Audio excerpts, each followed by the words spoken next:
From his royal throne in Persia's capital city of Susa, King Xerxes ruled over 127 provinces all the way from India to Sudan. In the 3rd year of his reign, the king gave a banquet for all his officials and administrators. He gave another banquet for all the men in the capital city of Susa, both rich and poor. It lasted a whole week and was held in the gardens of the palace. There was no limit on the drinks. The king had given orders that everyone could have as much as he wanted. Meanwhile, inside the palace, Queen Vashti was giving a banquet for the women. On the 7th day of his banquet, the king ordered Vashti to come and show off her beauty to the other men, but she refused to come. This made the king furious. She had insulted him.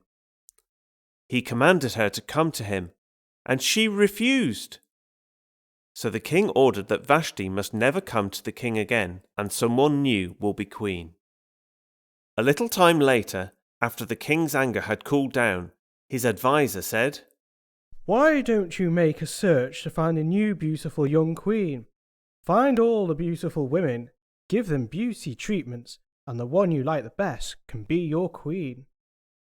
The king thought this was a good idea and decided to implement it. Meanwhile, there lived in Susa a Jew named Mordecai, who was from the tribe of Benjamin.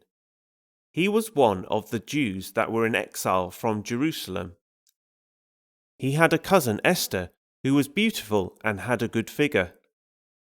After her parents died, Mordecai adopted her and brought her up as his own daughter.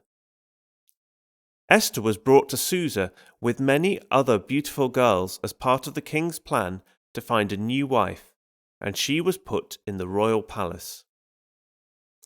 The time came for Esther to go to the king. She was admired by everyone who saw her.